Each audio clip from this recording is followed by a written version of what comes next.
el título que le puse a este mensaje se llama El camino espinoso del cristiano. Suena como una palabra así como que da miedo, ¿verdad? El camino espinoso del cristiano. ¿Por qué digo camino, iglesia? Porque desde el momento que nosotros aceptamos al Señor en nuestro corazón, desde el momento que decidimos congregarnos, visitar una iglesia, desde el momento que comenzamos a leer la palabra, desde el momento que comenzamos a buscar de Dios, nos han dicho que es puro júbilo, ¿verdad? Véngase, congrégase, busque al Señor y se le acabaron los problemas, ¿verdad? Va a vivir en una vida, pero increíble, como el mundo de pronto la pueda mostrar. Pero realmente, cuando uno entra en los caminos del Señor, se da cuenta que hay cosas que también nos llama a cambiar, de que hay cosas que nos confrontan y habrán cosas que no nos gustan, pero tenemos que digerirlas. Necesitamos tomar esa palabra y también ponerla por obra. ¿Por qué? Porque al final es para nuestro bien, es para nuestro propio crecimiento. Ese caminar yo lo veo como cuando tenemos los bebés, los niños pequeños, ¿cierto? Todo va paso a paso. Todo se le da el biberón, ¿verdad? Ya después ya dejó el biberón, ahora hay que comenzar a darle un poquito de comida sólida, ¿verdad? Ya hay que darle el purecito al bebé. Y ya viene el momento difícil cuando toca las verduras, ¿verdad? Cuando toca la brócoli, la coliflor, y ya el niño comienza a arrugar la cara, ¿verdad? Ya no le gusta, ¿cierto?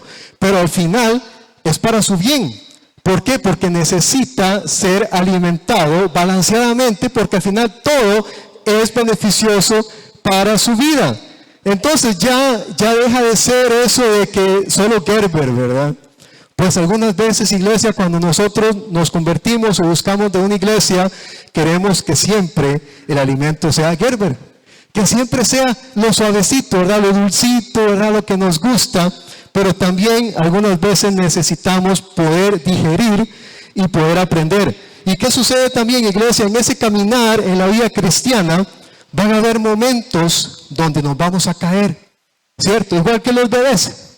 Cuando están aprendiendo a caminar solos, se llevan esos sopapos, ¿verdad? Yo recuerdo que venía del trabajo hace unos años atrás. Andy tenía tal vez como unos 3 años. Y llegué a la casa y Andy tenía una chichota, ¿verdad? Tamaño gigante, ¿verdad? Era una burbuja aquí. Y la doña con un pañuelo y con hielo y de todo. Y yo decía, amor, ¿qué pasó? Y es que un niño lo empujó, un niño más grande lo empujó y se golpeó contra el pavimento. Claro, ¿y qué toca? Salir corriendo, ¿verdad? Para la clínica, para que lo revisaran. Y lo curioso de ese día fue un jueves, y en una iglesia donde yo me congregaba al inicio, me tocaba la prédica ese día. Qué curioso, ¿verdad? Y eran las 6 de la tarde, yo en la sala de emergencias, en la clínica, viendo a ver que todo estuviera bien. Pues por la gracia de Dios no pasó a más, fue algo superficial, pero sin embargo son de esas chichotas que los niños se tienen que llevar. ¿Para qué? Por muchas veces aprender a defenderse o aprender a evitar caerse o a evitar ciertas personas en algún momento. Pues así es también nuestra vida espiritual cuando estamos caminando en los caminos del Señor. Algunas veces, así como ese momento, puede ser que sucedan cosas que no comprendamos, pero son necesarias para nuestro crecimiento espiritual.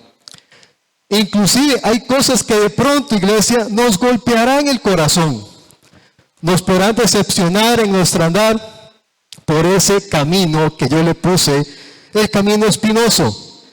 Pensamos que el cristianismo es fácil, pero realmente es imposible sin la ayuda de Dios. ¿Cuántos están aquí?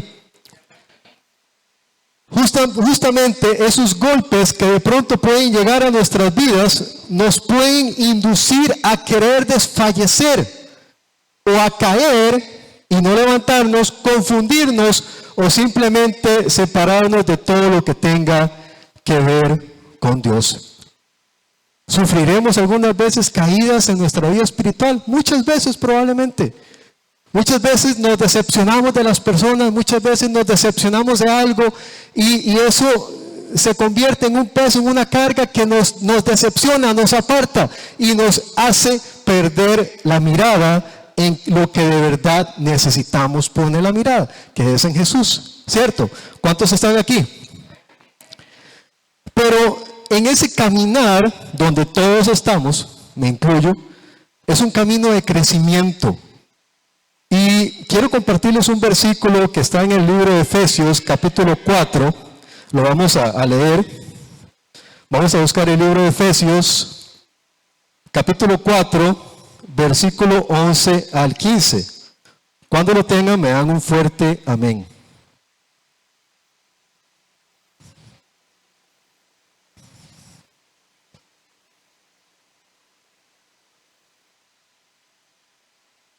Cuando lo tienen, me dan un fuerte amén. Efesios capítulo 4, del 11 al 15.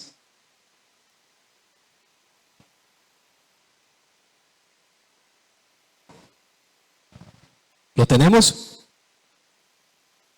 Efesios 4, 11. Dice así: y él mismo constituyó a unos apóstoles, a otros profetas, a otros evangelistas, a otros pastores y maestros, a fin de perfeccionar a los santos. ¿Para qué? Para la obra del ministerio, para la edificación del cuerpo de Cristo, hasta que todos lleguemos a la unidad de la fe y del conocimiento del Hijo de Dios, a un varón perfecto a la medida de la estatura de la plenitud de Cristo, para que ya no seamos, ¿qué dice esa palabra? Niños fluctuantes, llama Pablo acá. Ya no seamos niños fluctuantes, llevados por donde quiera de todo viento de doctrina, por estratagema de hombres que para engañar emplean con astucia las artimañas del error. Vemos cómo Pablo hace ese llamado de que debemos tener cuidado de no ser niños fluctuantes. ¿Qué quiere decir eso? La palabra fluctuante dice que viene del latín, que significa fluctuantis, y significa que se agita y menea como un movimiento de vaivén, ¿verdad? Fluctuar es estar aquí, estar allá, estar aquí, estar allá. Pero él llama también niños, pero niños, él se está refiriendo a inmadurez, indecisión o de pronto incapaces de asumir responsabilidades y compromisos. Niños fluctuantes, ¿cuántos están aquí? Pero algunas veces somos viejos en el conocimiento de la Biblia y terminamos nunca madurando en la fe y en los frutos del Espíritu, y de un lado para el otro, sin dónde decidir dónde queremos madurar. Es cierto, ese camino, cuando iniciamos, es como los pasitos del bebé, ¿verdad? Como cuando viene un recién convertido, cuando viene una visita a la iglesia, no podemos que esa visita dé pasos maduros en la fe. ¿Por qué? Porque no lo conoce. Está aprendiendo. ¿Y aprendiendo de quién? Aprendiendo la palabra, número uno. Aprendiendo lo que pueda escuchar de parte de Dios por medio de su palabra. Pero también viendo su actitud. ¿Cómo se comporta usted? ¿Cuántos están aquí? Los niños se comportan de esa manera. Me explico. Los niños imitan al hijo mayor. Si usted ha tenido hijos, tiende a pasar, ¿cierto? O inclusive pasa que los niños llegan y se meten al cuarto de los papás y se ponen los zapatos de la mamá, ¿cierto? Y van caminando así, ¿verdad? Jalando los zapatos o del papá. ¿Por qué? Porque imitan todo lo que ve. Pero ¿qué pasa si en la iglesia no hemos madurado y comenzamos a dar malos ejemplos a recién convertidos?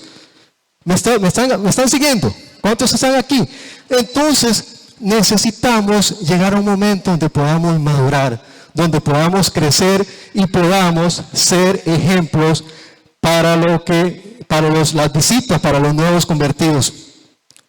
Lo más grave es que cuando esto ocurre en las iglesias no puede haber avance del reino de los cielos, y el mayor ganador es el enemigo.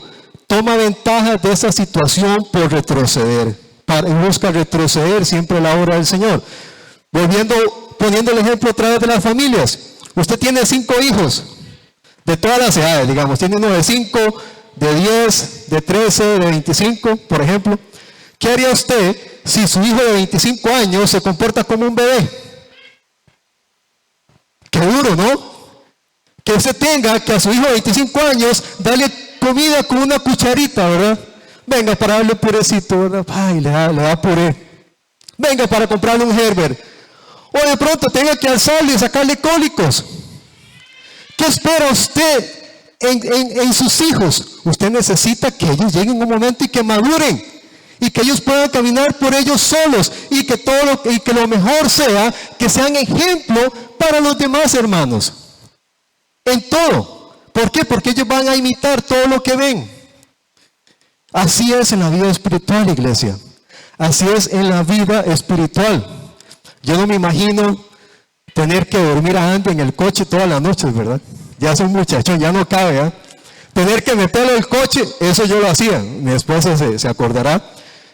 Yo llegaba al trabajo, entonces, donde dividíamos las tareas. Entonces, la doña cocinaba, yo lavaba los platos, y como la doña lo atendía todo el día, entonces yo tenía que dormirlo.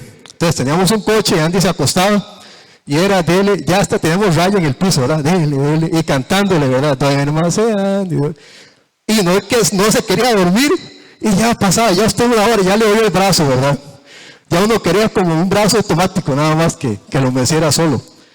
Pero era cansado, al final ya pasó ese momento, esa etapa donde ese hijo ya maduró. Ahora se imaginan ustedes yo metiendo a Andy en el coche y teniendo que dormirlo todas las noches. Como que no. ¿Cierto? Pero justamente eso es lo que nos advierte Pablo, donde habla de niños fluctuantes, donde un momento andamos bien, en un momento andamos mal, de pronto nos congregamos muy fervientemente y de pronto duramos un mes y no nos congregamos. ¿Me están siguiendo?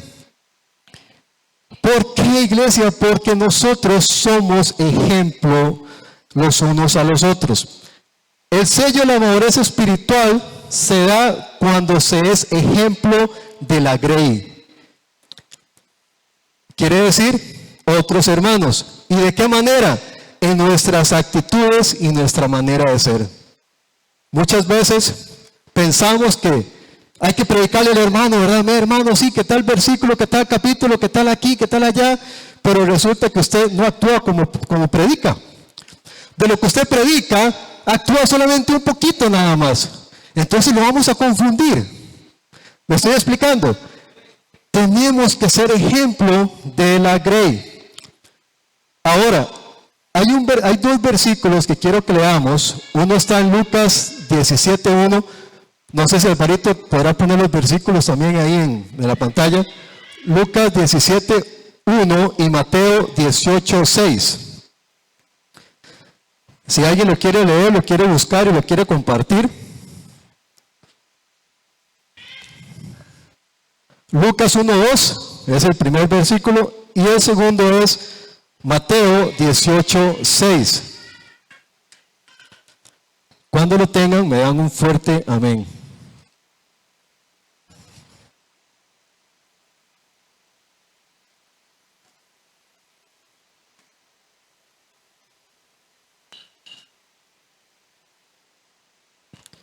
Amén. ¿Algún voluntario que quiera leer Lucas 1 y 2? Lucas 17, 1 y 2. ¿A dónde ya está?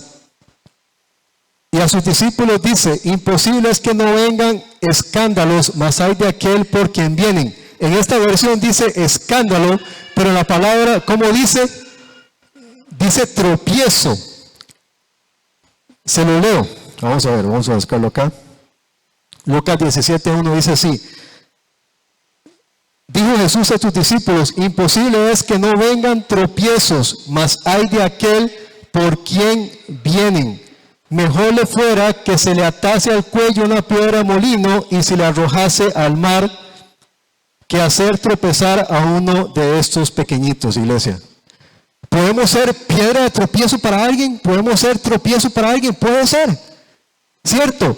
En la iglesia, en el trabajo, en su barrio, donde usted quiera que esté con sus hijos, usted puede ser piedra de tropiezo.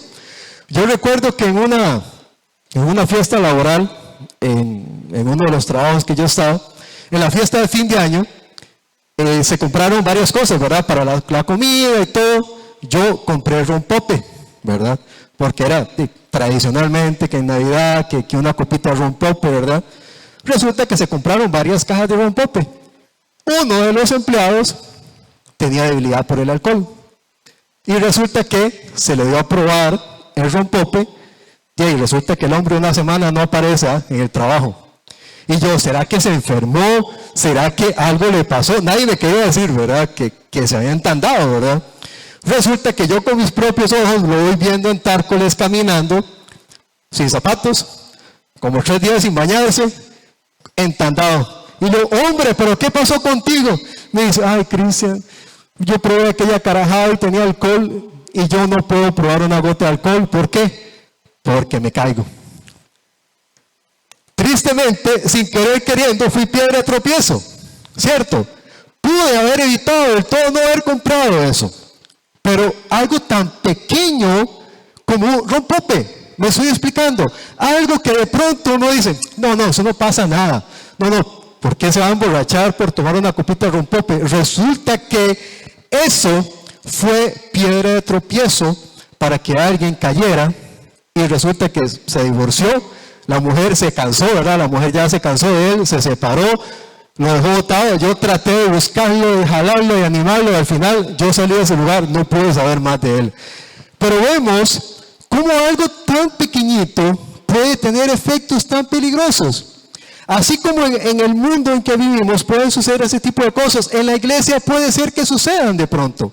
Que de pronto usted le dijo algo a una persona, sin querer queriendo, esa persona no se esperaba eso, se ofendió y se resintió y se fue de la iglesia.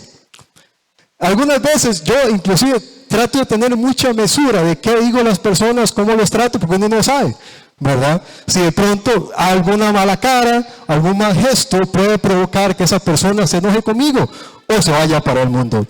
Debemos tener mucho cuidado, iglesia, y buscar siempre evitar ser piedra de tropiezo. El otro versículo está en Mateo 18:6, se lo voy a leer.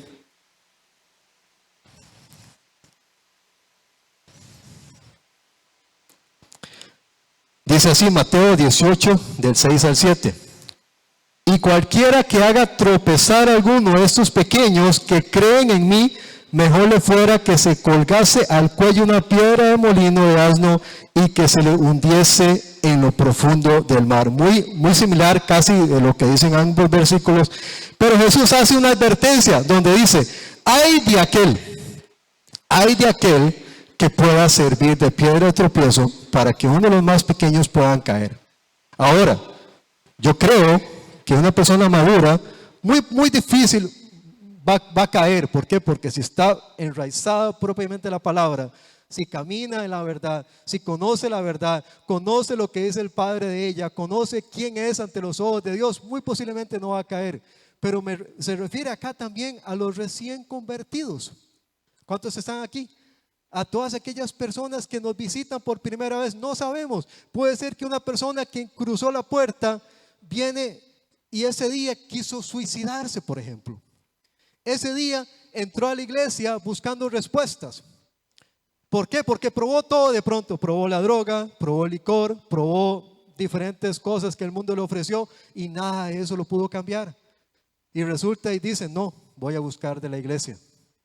¿Cuál es su papel? Como hijo maduro del Señor, como hermano que en ese momento se convierte usted de Él. Recibirlo bien, ¿cierto? Dale, saludarlo, decirle bienvenido, esta es tu casa, estamos para servirte, qué bueno verte, ¿cómo te llamas? Saludarlo, bendecirlo y que se sienta en casa. Por ahí, una vez, hablando con un borracho en la calle, ¿verdad? Me dice, Cristian, yo una vez entré a una iglesia y me aislaron allá en una esquina ni me alzaron a ver. No en esta iglesia, ¿verdad? Me estaba contando que fue una iglesia y que lo aislaron en una esquina y que nadie, absolutamente nadie, como andaba sin bañar, andaba sucio, nadie quiso saludarlo. Y dice, Cristian, yo voy a una cantina, a mí me abrazan. Yo voy a una cantina, ¿qué quiere? Pilsen Imperial. ¿Qué quiere? ¿Una boca de pescado o boca de camarón? Entonces, Cristian, me tratan mejor allá que acá en la iglesia. ¿Cuántos están aquí? Tenemos que ser diferentes de nuestra manera de ser. ¿Por qué? Porque algunas veces nuestra actitud egoísta, andamos pensando en nuestros problemas, andamos pensando en nuestros asuntos, andamos pensando en nuestras cosas y no nos damos cuenta de la persona que está a la par. Andamos tan centrados en nosotros mismos que no vemos la persona que está ahí. ¿Estará triste? ¿Estará con algún dolor? ¿Le pasó algo? ¿Cómo puedo acercarme a esa persona? Ahora, otra de las grandes debilidades que tiene de pronto las iglesias, no existe esa madurez o esa confianza entre los hermanos. Eso lo hemos hablado con el pastor. Que una persona está pasando una dificultad, llámese la que sea, una prueba, una pérdida, un dolor, algún pensamiento malo, y resulta que no tiene la confianza de hablar con un hermano. ¿Por qué? Porque no ha sentido la confianza. ¿Me estoy explicando? Puede ser que esa persona esté peleando con un pecado X, pero sabe que si lo cuenta, se volvió en noticia, ¿verdad? Se volvió en noticia en la iglesia, en el barrio, hasta por Canal 7 salió, ¿verdad? ¿Por qué? Porque no existe la cultura de la privacidad, de no ser chismoso. No estoy hablando que sea aquí, ¿verdad? Solo un ejemplo nada más, pero que podamos ser nosotros personas que inspiremos confianza a otros. No sabemos, es más, aquí no sé cuántos de ustedes tendrán cosas que quieren contar a alguien y no lo pueden hacer porque no tienen la confianza de hacerlo. No le hemos demostrado de pronto esa amistad, ese cariño, ese amor de decirle, ¿te pasa algo? Siéntate conmigo, cuéntame. ¿Estás con alguna lucha? Vamos a orar por ti. Puede ser que alguien aquí esté pasando alguna situación, algún pecado que no lo deja en paz y quiere desahogarse con alguien, quiere contarlo, pero sabe que si lo cuenta, se acabó la privacidad. Entonces ya dejamos de ser de ayuda y nos convertimos más bien en quien divulga, ¿verdad?, lo que pasó. Iglesia, necesitamos crecer. Justamente es como, yo tengo una hermana mayor, y algunas veces ella es mi confidente, ¿verdad? En algunos temas personales, ¿verdad? Yo voy, la busco y le cuento. ¿Por qué? Porque yo confío que es mi hermana mayor, ¿cierto? Es la hermana madura, ¿verdad? De la familia. Entonces voy y le cuento las cosas, las situaciones, y puedo desahogarme. Pero puedo confiar en ella. En la iglesia pasa lo mismo. Que podamos ser nosotros personas de confianza para las personas nuevas o inclusive personas de la misma iglesia que puedan contar con usted. ¿Para qué? Para desahogarse, para poder sentirse mejor, poder salir de su problema y usted le pueda decir, hermana, hermano, oremos. ¿Estás con ese pecado? Yo quiero orar por usted. No que le critiquemos, sino que oremos por ella. Estás pasando una dificultad, estás triste, bueno, déjame, yo quiero llamarte. Ven a mi casa a tomar café, te invito a cenar, te invito a almorzar. O vámonos de paseo a algún lugar. ¿Por qué no podemos hacerlo? Se puede hacer, amén. Claro que sí. ¿Cuántos están aquí? Debemos ser ejemplo de otros en todo tiempo. Quiero que leamos 1 Timoteo capítulo 4, versículo 11 y 12. Timoteo capítulo 4, versículo 11 y 12. Cuando lo tienen, me dan un fuerte amén.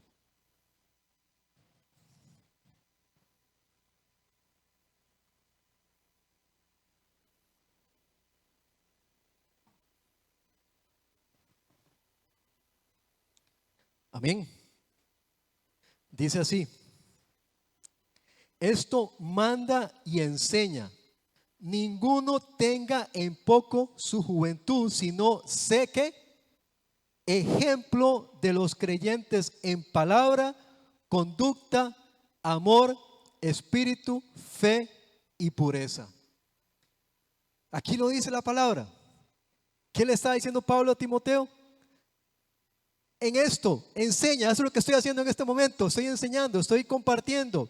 Ninguno tenga en poco su juventud, sino que sea ejemplo, que seamos ejemplos a los creyentes en palabra, en conducta, en amor, en espíritu, fe y pureza. Qué buen paquete, ¿verdad? Que podamos desarrollar cada una de esas palabras. Vamos a ver qué dice aquella versión. Ninguno tenga en poco tu juventud, pero sé ejemplo de los fieles, dice ahí, en palabra, en conversación, en caridad, en espíritu, en fe y en, bueno, dice limpieza, pureza. Que podamos nosotros crecer en todas esas áreas para poder ser ejemplo los unos a los otros. ¿Cuántos me van siguiendo? Ahora, ¿cuándo un cristiano puede fluctuar? Cuando dejamos de lado o confundimos los principios básicos de la fe en Cristo.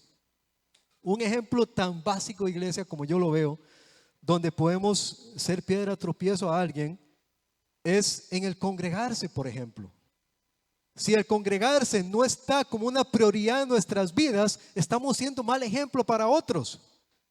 Si decimos que creemos la palabra y obedecemos la palabra, donde Pablo nos dice que no dejéis de congregarse, como muchos tienen por costumbre. Pero si yo me congrego un domingo sí, un domingo no, un mes sí, un mes no, si Dios no es nuestra prioridad, ¿qué ejemplo le estamos dando a los recién convertidos? ¿Me explico? Si para nosotros es más importante ir a ver una película al mall, si para nosotros es más importante ir a la playa, si para nosotros es más importante hacer otra cosa que venir a congregarnos, algo está pasando en nuestros corazones. ¿Por qué? Porque si decimos que lo amamos a Él, cuando usted ama, usted define prioridades y usted va a amar algo y por lo tanto le va a dar la prioridad a eso. ¿Cuántos están aquí? ¿Cierto? Cuando usted está noviando, cuando usted tiene una pareja, ¿cierto? Cuando usted está con ese primer amor, ¿verdad? Con la pareja. Yo recuerdo, iglesia, yo marcaba 6 días a la semana. Tenía el domingo libre, ¿verdad? Usted puede creer, hasta que conocí el verdadero amor, que es mi esposita, ¿verdad? Pero eso es lo que pasa. Cuando usted ama, usted lo demás es secundario. ¿Me estoy explicando?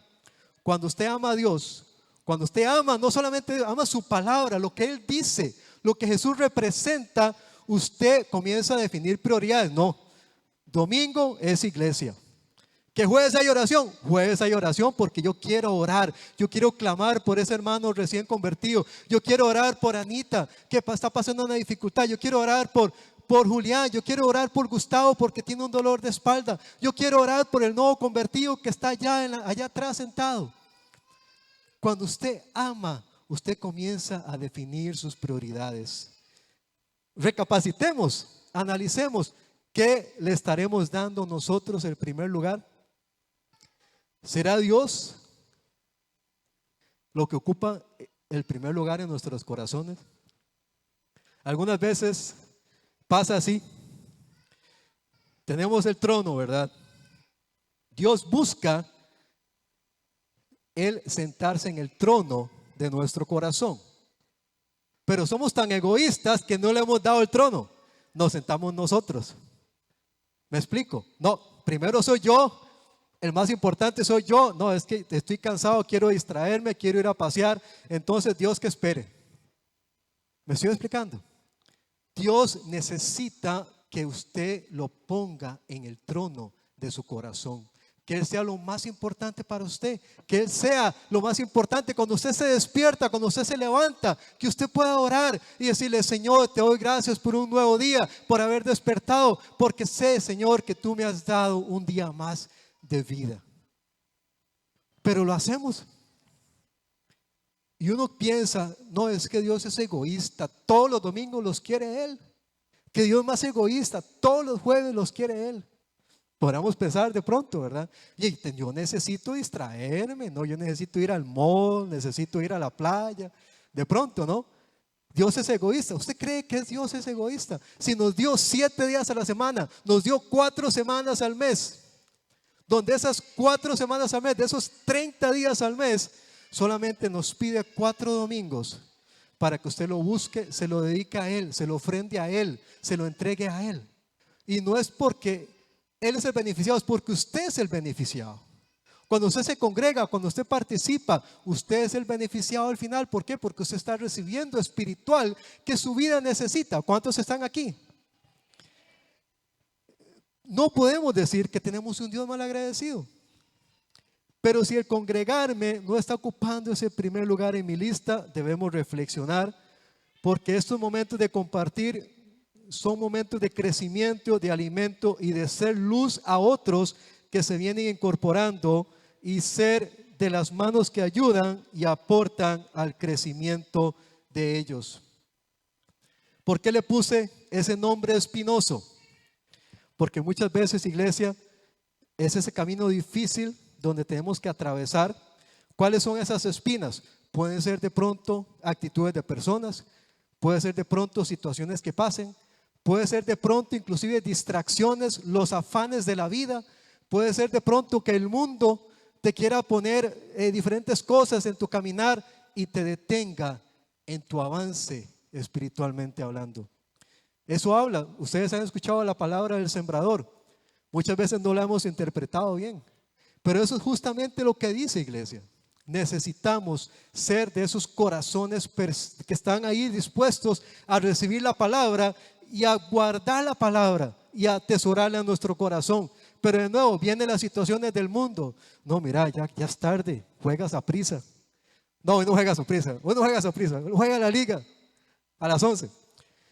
Entonces, tenemos que tener cuidado. ¿Por qué? Porque el enemigo siempre va a poner obstáculos, siempre va a poner espinas. ¿Para qué? Para que usted no crezca, para que usted no acceda a los frutos del Espíritu y que usted pueda ser un creyente maduro, que usted pueda ser ejemplo de otros. Ahora, en las iglesias se usa mucho el término líder, ¿verdad? Yo personalmente, una opinión muy personal, para mí esa palabra no estoy muy de acuerdo. Todos somos servidores. Todos tenemos que servir en la casa del Señor con amor, con pasión, con ejemplo. No solamente aquel que se llama líder que está en la puerta. No, es que el de la puerta es el líder, es el que tiene que dar el ejemplo. No, todos somos ejemplos de la Grey. Nuestra manera de actuar, nuestra manera de hablar, nuestra manera de ser, debemos ser bendición y luz para otros que andan perdidos. Yo lo llamo la iglesia. La iglesia es como ese hospital, es como el hospital de Dios, para llamarlo así, donde por esa puerta pasan personas enfermas, espiritualmente hablando, personas golpeadas por la vida, personas con trastornos de pronto de situaciones en el pasado, personas que tuvo una mala noticia, etcétera, etcétera. Son personas heridas. ¿Cuál es el papel de la iglesia? El papel de la iglesia es ser ese hospital donde recibe a los enfermos. Ser ese hospital donde cada uno de nosotros, habrán enfermeros, habrán doctores, donde nosotros vamos a encargarnos de cuidar a ese paciente que viene herido del mundo y ponérselo en las manos del doctor por excelencia, que es el Señor. ¿Me explico? Pero usted se imagina qué pasaría si los hospitales no cumplieran su función. Si usted llegara y no lo atienden, si usted llegara y no lo pasan a consulta, si usted le duele y no lo inyectan, ¿cierto? Usted dice, ¿pero qué pasa? Este hospital no funciona. La iglesia es el hospital de Dios. Y lo interesante de esto es que todos estamos en ese barco, en ese lugar donde cada uno debemos cuidarnos los unos a los otros, de que nenita no se acerque mucho a la orilla porque se puede caer, y tenderle la mano. No, nenita, venga, yo le ayudo a levantarse.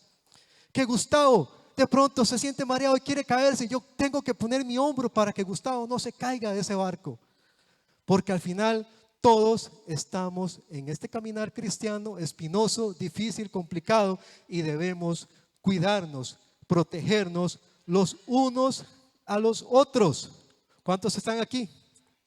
¿Por qué no le dan un aplauso al Señor en esta mañana?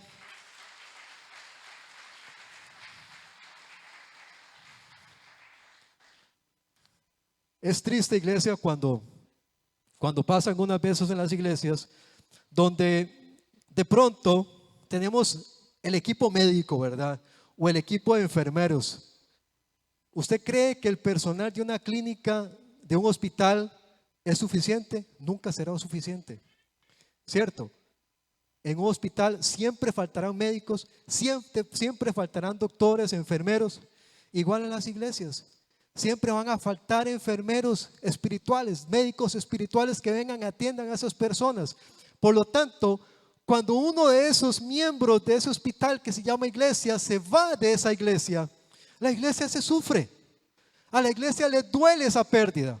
¿Por qué? Porque perdimos un soldado que estaba parado también en la brecha, guerreando con nosotros en ese frente de batalla que es luchar contra el enemigo. Mi hermano no es mi enemigo.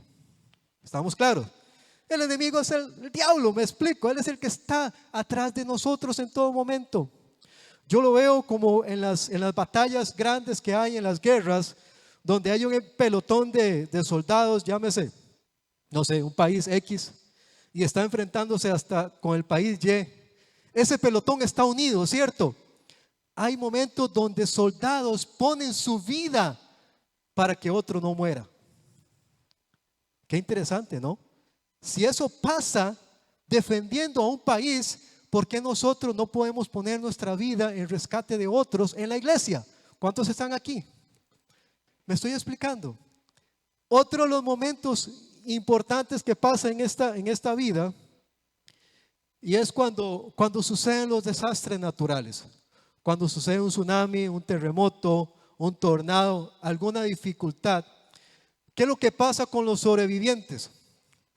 Los sobrevivientes comienzan a ayudar los unos a los otros, ¿cierto?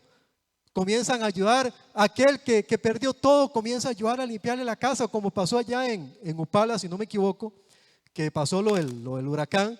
Llegaron voluntarios a sacar barros de las casas, a limpiar, a ayudar. Eso pasa cuando comenzamos a ver que realmente pienso en mi hermano y puede ser que mi hermano le esté pasando más mal que yo, la esté pasando peor que yo. ¿Y cuál es mi deber en ese momento? ¿Cuál es mi sentir en ese momento? Es ir a ayudar a ese hermano. ¿Me explico? Yo no sé ustedes, iglesia, pero el mundo que vivimos está en un desastre espiritual y aún no nos hemos dado cuenta. ¿Me estoy explicando? Hay un desastre espiritual allá afuera. Divorcios por doquier, niños abandonados, mujeres golpeadas, maltratadas. Póngale el nombre que quiera, gente en la droga, gente en el alcoholismo. ¿Cuál es el deber de nosotros, iglesia? Poder ser luz para todas esas vidas y poder mostrarles que aquí hay un hospital confiable. Aquí hay un lugar donde va a ser atendido, donde va a ser apoyado, va a ser levantado y se lo vamos a entregar a las manos del Señor para que Él haga también su obra en él. Otra de las áreas interesantes, iglesia, de que en un hospital todos sirven, ¿cierto? Desde el misceláneo está haciendo un papel fundamental. ¿Por qué? Porque el que limpia el baño tiene que velar que no haya una contaminación, una bacteria ahí. Por lo tanto, de igual forma es importante el misceláneo que una enfermera o un doctor. Todos somos importantes, ¿cierto? Todos somos valiosos ante los ojos de Dios y necesarios. ¿Para qué? Para poder completar su obra. Yo no me imagino ustedes, ¿verdad? Si pudiéramos ver de pronto lo que pasa en otros países con temas de hospitales, donde no hay medicamento, no hay personal, o la gente muere en los pasillos, ¿por qué? Porque no hay suficiente personal. Eso está pasando en las iglesias hoy en día. Falta gente que quiera comprometerse, gente que quiera servir, gente que quiera decir yo estoy acá, ¿en qué les puedo servir? Pero algunas veces necesitamos el cargo, ¿verdad? Ocupan ponernos de nombre líder o servidor o de tal área o de la otra área. No, nosotros estamos hechos para servir. ¿Por qué? Dice la palabra que tenemos que ser imitadores de Cristo. ¿Y qué dice Cristo? Dice que Él no vino a ser servido, sino que vino a servir y dar la vida en rescate de los demás. Un ejemplo de vida que para mí, Miguelito, siempre me gusta mencionarlo, no ocupó predicar, no ocupó saber ese versículo de memoria. ¿Por qué? Porque Él los vivía. Para mí, Él me dio un ejemplo grandísimo de servicio, de pasión por la obra, de entrega, de que Él era los primeros que estaba ahí en la entrada sirviendo, abriendo con una sonrisa, moviendo sillas de un lado para otro. Hermana, siéntese aquí, le traigo el otro. Yo nunca escuché a Miguelito quejarse, o no sé si alguien lo habrá escuchado, pero yo nunca lo pude escuchar. Una persona humilde, una persona sencilla, amable y dispuesta a dar su vida en servicio de los demás. Iglesia, entonces eso es parte de ese caminar, de ese camino espinoso donde pasaremos pruebas, pasaremos dificultades, pero no podemos perder el norte de lo que representa la iglesia. de lo que representa el que usted esté aquí, Jovita. Dios la trajo con un propósito. Dios, puede ser que usted tenga dones que usted pueda poner aquí en obra y pueda bendecir a otros. Muchos, Dios nos ha dado habilidades, nos ha dado talentos, nos ha dado posibilidades. ¿Para qué? Para hacer más fácil ese camino espinoso para todas aquellas personas que puedan transitarlo. ¿Cuántos quieren ser soldados del ejército de Cristo? Amén. Así es. El versículo que le está hablando sobre los espinos y está en Marcos capítulo 4 versículo 18. Se lo voy a compartir para ir terminando.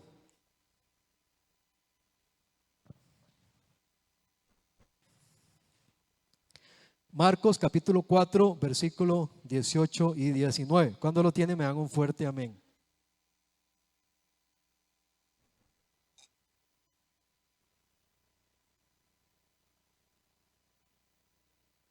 ¿Lo tenemos?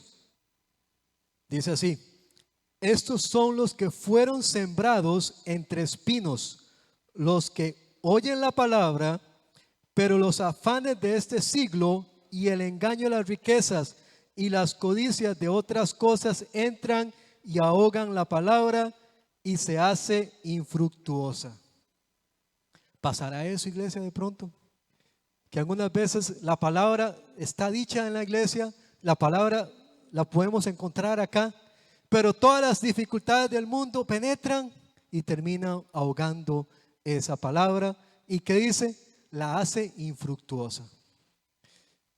Yo lo motivo, iglesia, en esta mañana a crecer, a amar la iglesia, a dar esa milla extra, y que todo esfuerzo nunca será en vano. ¿Por qué? Porque es para el Señor. Como dice aquel versículo, que amemos a Dios con todas nuestras fuerzas, con toda nuestra alma, con todo nuestro corazón, y amemos también al prójimo como a nosotros mismos. Que podamos tener esa luz clara siempre en nuestro caminar cristiano. Amén. Vamos a ponernos de pie, vamos a orar para quedar despedidos. Padre Celestial, te damos gracias, Señor, por este tiempo que hemos tenido en este lugar, Señor, de poder crecer y conocer tu palabra, Señor Jesús. Padre, que en esta mañana podamos salir bendecidos, Señor, confrontados, Señor, a no conformarnos, Dios, Señor, y que podamos, Señor, ser luz para otros, Señor, ser bendición para otros, Señor, ser de los que tienden la mano, Señor, al hermano que está caído, Señor, que somos esos cristianos maduros, Señor, que podamos ser ejemplos, Señor, los unos a los otros, Señor, y ser ejemplos, Señor, para los recién convertidos, Señor, porque cuando eso suceda, Señor, tu reino crecerá, Señor, tu iglesia crecerá, Señor, tu evangelio crecerá, Señor, y muchas personas, Señor, serán rescatadas, Señor, y tu evangelio, Señor, será predicado, Señor, en todo momento, y no solamente predicado, sino también que lo podamos vivir nosotros en nuestras vidas, Señor. Que tú hagas cada día, Padre, en nuestros corazones más viva tu palabra, Señor. Que tu palabra se active, Señor, en nuestros corazones, en nuestras mentes. Que la podamos vivir, Señor. Que la podamos sentir en todo tiempo, Padre. Y que lo más importante, que siempre tenemos el primer lugar a ti, Señor. Que te podamos dar, Señor, siempre el primer lugar en nuestros corazones, en nuestras vidas, y que seas tú, Señor, reinando en cada área de nuestras vidas, Señor. En esta mañana, Padre, bendice a tu iglesia, bendice a tu pueblo, Señor, te lo pedimos en el nombre de Jesús. Y la iglesia dice, amén. Gloria al Señor, iglesia.